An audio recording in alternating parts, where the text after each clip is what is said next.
fragrance industry at that time and even today is really run by the marketing teams as opposed to the creative side of things. So it was all about the trends and following the trends. Whereas I always believed in making your own trend. So if you smell this, which is the scent of rain on earth, so that's the smell of Britain. It's one of my favourites, so cut grass, rain on tarmac, and which sounds really silly, but it's some of my favourite smells, and that just smells gorgeous. Don't be scared of bringing your ideas to life, and that's what I did, and it was known as the rebel of the industry. Hello and welcome to Inspired Sounds, Rathbones' exclusive podcast dedicated to supporting and empowering entrepreneurs. In each episode, we dive into the journey of inspirational entrepreneurs and founders who we invite to share the thrills and spills of their own journey.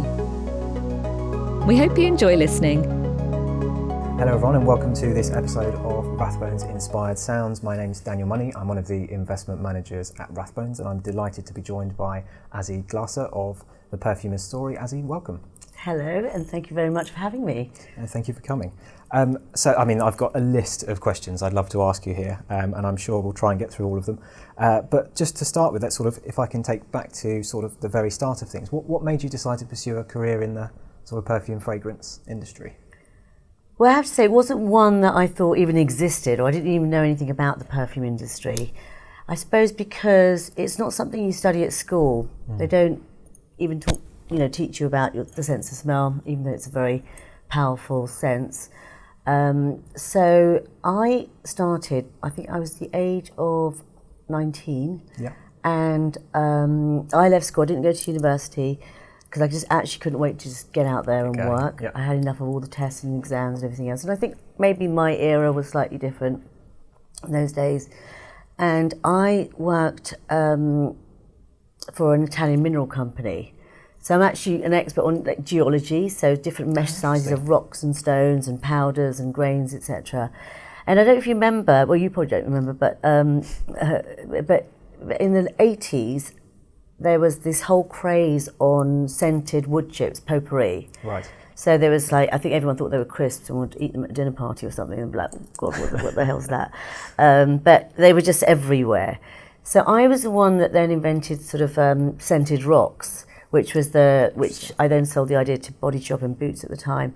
And I thought, God, I need to get perfume from somewhere. Where do I get that from? So I literally just looked at a bottle of perfume. It says made in Paris. I thought, okay, perfume, it comes from France. It was just something that I thought, well, great. So let's have a look at, fragrance houses in France. So I started working with a French company, and then Cosmopolitan magazine did an article on me, and then a British company contacted me. And I was having a tour around the building, and the chairman was in the office and invited me in. We were having a chat, and he said, you really remind me of my late brother, who's a big perfumer. And he just said, have you ever had your nose tested? And I was like, obviously not. What does that mean? The word test was just like, oh my God, please don't ask me to do any test. Yeah. So he said, we'd love to just do that now if you're free. And I was like, okay, won't take long, will it? And they said, no, it's an hour and a half later, by the way. It was quite a vigorous test, and I remember thinking, I just want to just do it, and I did it quite quickly. But the results were brilliant. He said it's one of the best results we've ever had, so he offered me a job, and then I started in the perfume industry, got trained by a perfumer that in those days there wasn't really degree courses there is now, you can get in England. And I worked there for 10 years, working sort of behind the scenes with many companies from Johnson's and Unilever, Marks and Spencer's retailers, and also working on fine fragrances like the Cosmopolitan Cosmetics that handled Gucci, for example. And I think I was sort of, that was the 90s, and I think I was a bit kind of taken aback because fragrances, they wanted one of the big leading companies would want to smell like the other one. So it was, in terms of creativity, nobody really wanted to lead the market. So everything sort of looked and smelt the same. And then it was that big era of CK1 and Issey Miyake, so these light watery scents.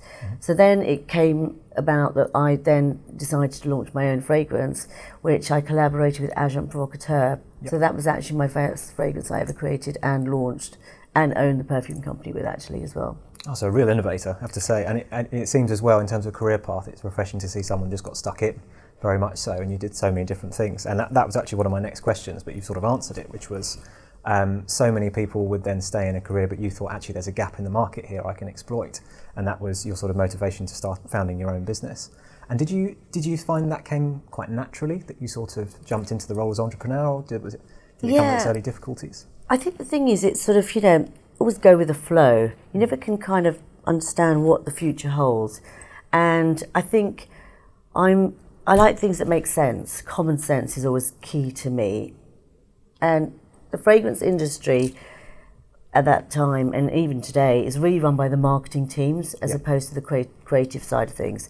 So it was all about the trends and following the trends. Whereas I always believed in making your own trend and actually doing something that is relevant and it sort of relates to whatever you're working on. So it's telling the story that makes sense. So if you take Agent Provocateur, for example, when I worked on that, the trend was light, watery scents, and of course Agent Provocateur is probably the opposite.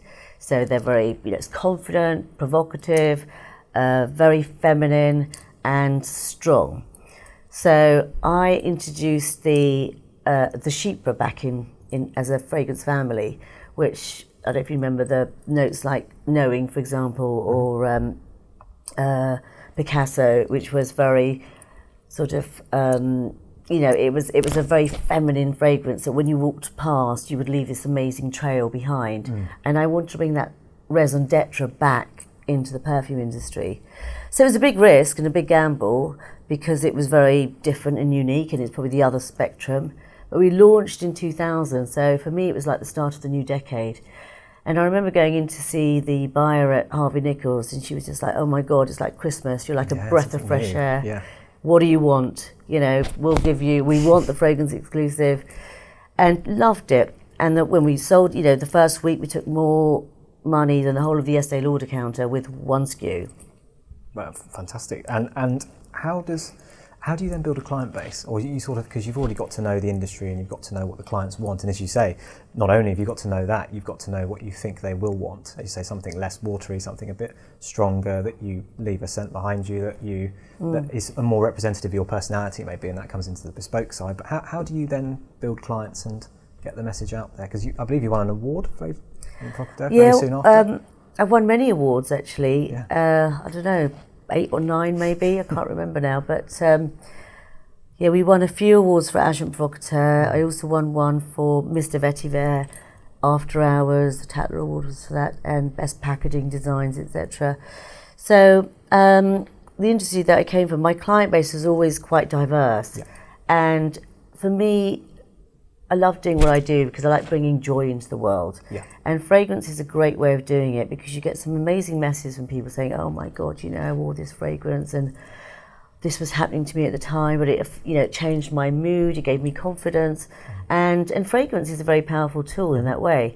So I sort of started to build up this roster of actually Hollywood bespoke business, which was a lot of big actors. So I started working with Helena Bonham Carter, Johnny Depp, Jude Law, Orlando. It's a whole list of them, where they wanted to have a fragrance that was represented who they were, rather than, they get given so many fragrances as you can imagine, and that then became a big part of the business now, which is the bespoke side.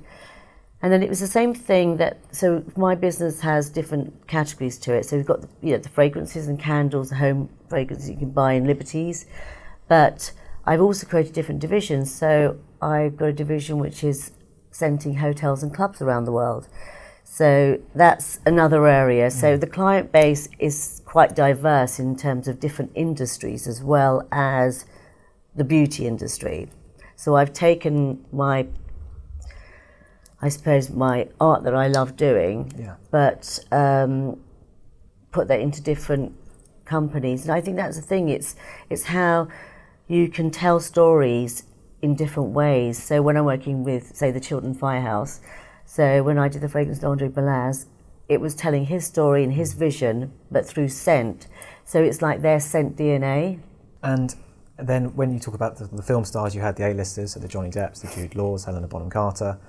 Something that we had a quick discussion about it before filming this, but getting into the film industry as well. And so a couple of questions there. Was it through those sort of connections that you then went into the film industry and got to know a few more of the directors and the casting companies? And it's, I think, something that I'd love to get your input on, but is so overlooked when you think of, if you're watching a film, you don't think of the effort that goes into the background. Because I think, as I've read online and speaking to you about it, you sort of tailored some of the fragrances to meet those characters.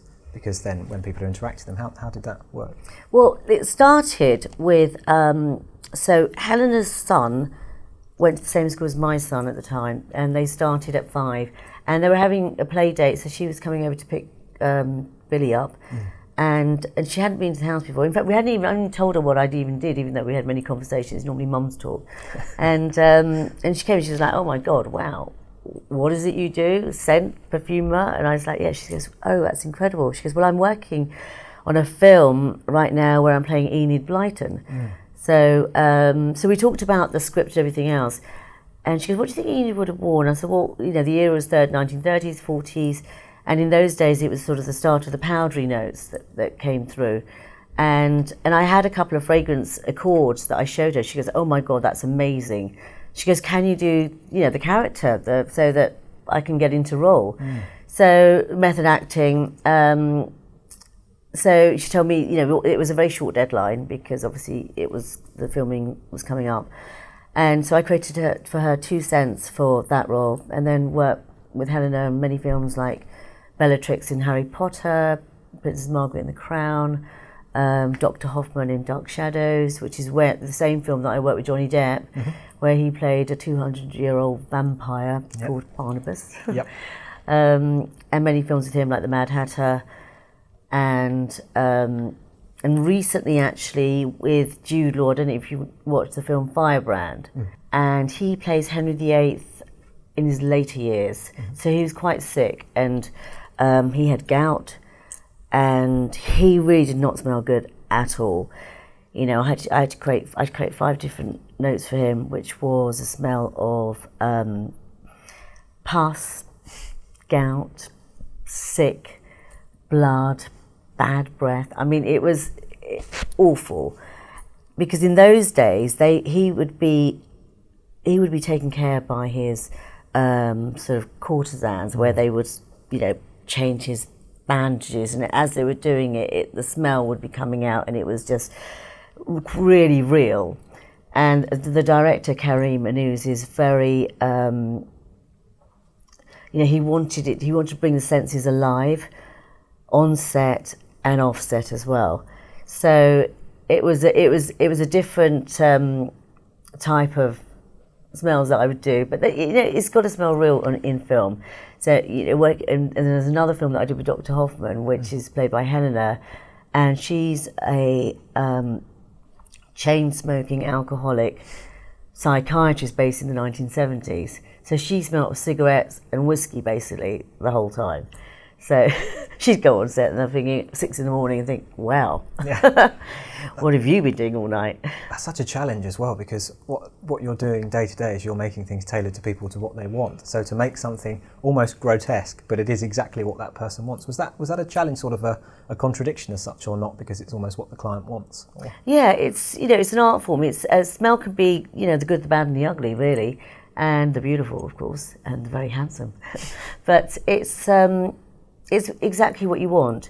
So, I've worked on many different projects. One was for an air care company, Johnson's, where I'd have to go to Japan. So the taste in Japan, for example, is very different, because they don't really want to have strong smells, but they like neutralizing bad smells. Interesting, okay. So, and it was for a hotel group where they wanted the bathrooms to be neutralized and just very light note coming out. So you'd have to recreate the malodor, the bad note, to then create the nice smell that would just about cover it and leave a very light note over that, and that was very challenging. I mean, everything's challenging, even working. If you asked me to do a bespoke for you, for example, you know, it'll be like a fun therapy session. We'd have a lot of fun doing it. But it would be knowing all about your personality, you know, inside and out, and your life really. And then so that you're happy with it, everyone around you is happy with it, and you know, it becomes your sort of best friend really, I suppose. Yeah, and do you think the market is going that way in terms of a more bespoke offering, rather than sort of mainstream high street brands? It's massively going that way. I mean, the whole industry, it's nowadays, it's, you know, it's the luxury end of the market that's ruling the beauty industry right now, and specifically the top end niche perfumery side of it. And I'm still one of the wholly owned niche perfumery companies left. I own my company 100% still. And it's, you know, a lot of them being bought out, as you probably know. But it's a big business, because I think some people have got a lot of money, and everyone wants things that money can't buy. Yeah. That's something that's very unique, very special, that is the ultimate, you know, can be the finishing touch. And perfume is a great way of representing who you are, giving you a great signature. You know, it can become your legacy as well. So you sort of talked through a few of the challenges you've had. Has there been a really challenging time you can remember, and sort of how did you, because our listeners I think would really benefit from hearing that, how you got through that and where you are now? Has there been a sort of really challenging project or a moment that you've got through that you can remember? Yeah, I mean, all of my projects are always a challenge, because they all have different stories to tell, and you know, all my fragrances are based on character and style. So it's finding the right fragrance, the right scent that is going to tell that story. And actually, I was commissioned by, when David Cameron was in power, British government, to come up with the scent of Britain. So it was for the Great Britain campaign. I don't know if you've heard of that. Yep. And I said, okay, I'll do it as long as I'm not dictated by anyone on, you know, the fish and chip shop or whatever. So I did. In fact, I've got it here.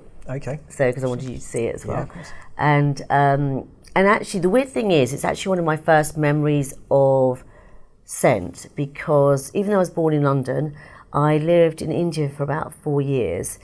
And then when I came back to London, I was like, oh my God, they sent me to prison. It was everything was grey, tall buildings, you know, the colour had gone, the smells had gone.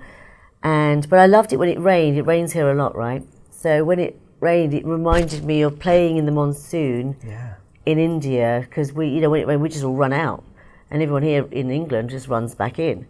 So, and I'd have this memory of me sort of looking through the window pane. I know it sounds a bit sad really, but it really wasn't, because I had these lovely memories of the rain falling on the window pane, and me actually sort of visualising what that smell was. Yeah. So it smells, so if you smell this, which is the scent of rain on earth, so that's the smell of Britain.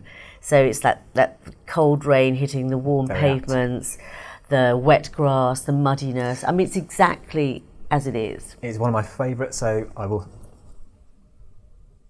Oh, it is. It's one of my favourites, so cut grass, rain on tarmac, and which sounds really silly, but some of my favourite smells, and that just smells gorgeous.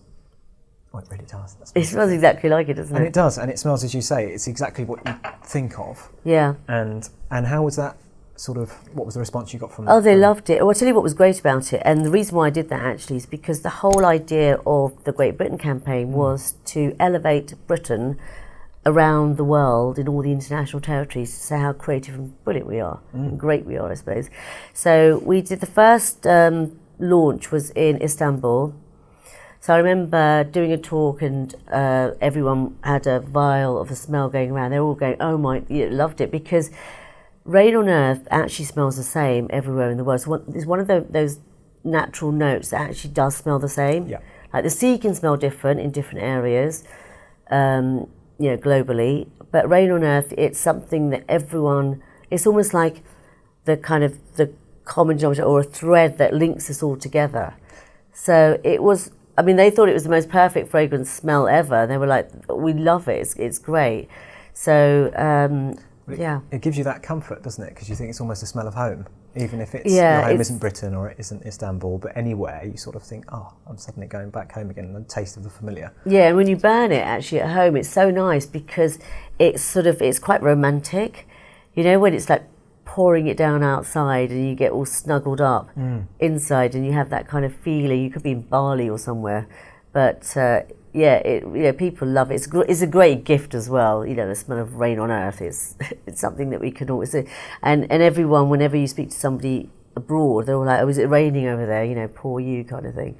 But And do you think that when you get a client come to you or you get a brief, you've already got in the back of your mind, you know what you want to do, almost, even though obviously it's a bespoke service, but do you sort of have, so if, let's say, my wife and I come in and say we want a bespoke fragrance made for us, can you sort of gauge for the first start of the conversation what you're going to do? Or? no, if you and your wife came through and I hadn't met you before, it wouldn't be like within 5 minutes. I mean, it might do, sometimes it can be, but I'd get an idea because I can see both of your styles. So I'd be, as you're talking and I'm asking questions, I'd be looking at the way that you look at each other, the way that you move, what you're wearing, your hair. I would looking at your skin to see what the porosity is. I mean, I look at literally every little tiny detail.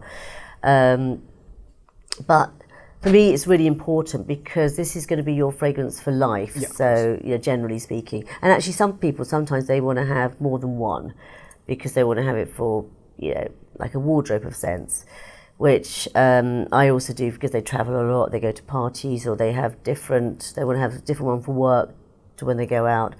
But generally speaking, it can take about 2 to 3 months, I would say, in terms of the actual creation, the formulation. I'd be working on maybe 4 or 5 different trials, and they would meet a few times to go through them. And then it's the testing, of course, the regulations. So it's all done, as if you were doing a new launch of a fragrance, really. And do you find people have fragrance loyalty? So once you've done one, they tend to, if they want to then consider what they want around the home, they don't tend to diverge too much, or do they tend to go? Well, I always think a personal smell, it should be different to what you have in your home, because it's a different concept. With your home, it's, you want people to arrive in your house and think, oh my God, it smells amazing. And that's the thing, it can look fantastic, but it doesn't smell great. So it's, it can then put people off. So they're 2 separate things, really. I mean, sometimes it can work where, depending on the scent, if you want to smell woody and incensey, then that could work in the house, for example. But if you wanted it to smell like fig, then you don't really want to be smelling like a green fig. I mean, there are different types of, you'd want it a bit more perfumey, musky, etc. Yeah. So it would resonate in that way.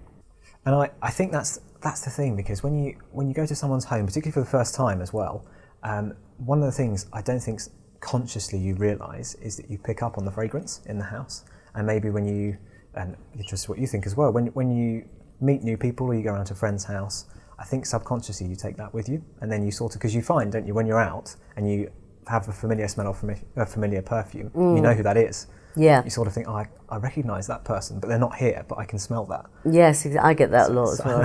Only because I've worn my signature scent for many years, and I'd go into the children or something. We knew I can smell you. Yeah, just you were there. But no, I mean, my candles are actually based on fragrance architecture. So because I think that was an important thing where, so for example, the fig ambrette is a great scent to have in your dining room area. Because it works well with food smells. Because you don't want to have something really perfumey going on down there. You want something much more natural, and that would kind of balance well. Black moss is great for the entrance of your home. So if you want to get that wow factor, we think, God, this smells like a palatial place. Black moss is great. Absolutely. Twisted Iris, for example, is great for all the bathrooms because it smells a bit like a stately home. That kind of cleanness as well, but very British. Yeah. So, and then Fever 54 is quite boudoir-y, so you can guess where that's for. And then I've got a great one for Christmas, which is smoked wood. Okay. And you're going to love this one, but it smells a bit like James Bond's cabin, in the mountains. So it's a very expensive smoked wood. Lovely. So it's not like a bonfire, but it smells of smoked wood, but in a kind of luxurious way. that sort of pine smell as well as what we love. Yeah. So yeah, it's really important about what your homes smell like, and especially I think during the pandemic. I mean, sales just rocketed at that time because everyone was in their homes. And even now, I suppose people spend more time. It's still remote working, isn't it, going on? It is, and I think that's here to stay as well. And where do you see, so your business, how do you see it evolving over the next few years? Where do you think it's going to be in the next? I'd like to rule the world. No, I mean, I really, I'm in a great position at the moment because I spent the last few years really sort of positioning myself and quite differently to what's in the market by my competitors. I've got a great roster of, I suppose, I'm known as Hollywood's perfumer, they say, or the psychic perfumer, etc. But because I have a perfume house, I've got a brand, but I also do bespoke scents for hotels and clubs and businesses and offices, homes, people, and then art galleries as well, and artists. So it opens up so many different markets and everything else. So where I am now is I'm scaling up. Yep. So I'm actually talking right in the middle of talking to investors. Okay. So because I own it 100%, so now is the great time to invest, and I want to scale it up internationally, open up my flagships as well. That will be really exciting, so that you can come into the world of Azzi and just sort of see. So you'll enter it and think it's very different to anything that anyone's ever seen. But obviously you need money for that. So I'm excited about the future. Excellent. It's really good because, also you're getting old, you think, well, God, are you winding down? If I'm kind of still climbing that mountain, really, watching the views. They still look good. Excellent. No, well, wish you absolutely the best of luck. And thank you. And sort of one final question, because I'm conscious of time. And then we'll wrap up. Any advice you would give to someone, not necessarily in the fragrance industry, but also let's start there, someone up and coming that wants to maybe start their own brand, try and find a niche in the market, but also to general business owners and our audience as well. Any words of wisdom that you can share? I mean, you've shared several through this conversation. Yeah, I mean, there's so much to say, but I always think, don't be scared of breaking boundaries. And you don't all have to go down the same road, even though you can get dictated by, the corporates or various people. If you've got ideas, the whole world, it's all about changing the world. You can't just sit still. You want to move. So it's, be creative. Think of, don't be scared of bringing your ideas to life. And that's what I did. And, I was known as the rebel of the industry, which didn't bother me. I thought, well, we can turn that into a nice, I was flattered really, because you take that risk and it works, because if you've got passion for what you do, then it doesn't matter. You don't even have to think about the money, it will come. Fantastic. Well, Azzi, thank you so much. It's been an inspiration listening to you, what you've done and what you've achieved, and the client base that you have and the business that you've built, and we wish you the very best of luck. Thank you. If listeners and future customers and clients want to get hold of you and talk to you and talk about a fragrance proposition, how can they do that? So we've got my website, which is theperfumerstory.com, and we're selling Liberty, so you can go to Liberty and smell the products. And also, if you want a bespoke fragrance, then we have a bespoke section on the website where you can contact us. We do fragrance workshops, which is great for corporate and companies, team building, etc., but also for couples. Valentine's Day coming up, Christmas actually as well. We're doing Christmas right now. Even though we've got Valentine's already being booked in, so that's why I'm thinking about that. So you can easily get hold of me through our website. Brilliant. Okay, thank you so much, and thank you for everyone at home and wherever you are listening to the podcast. Be sure to like and subscribe, and we look forward to welcoming you to the next episode. Thank you.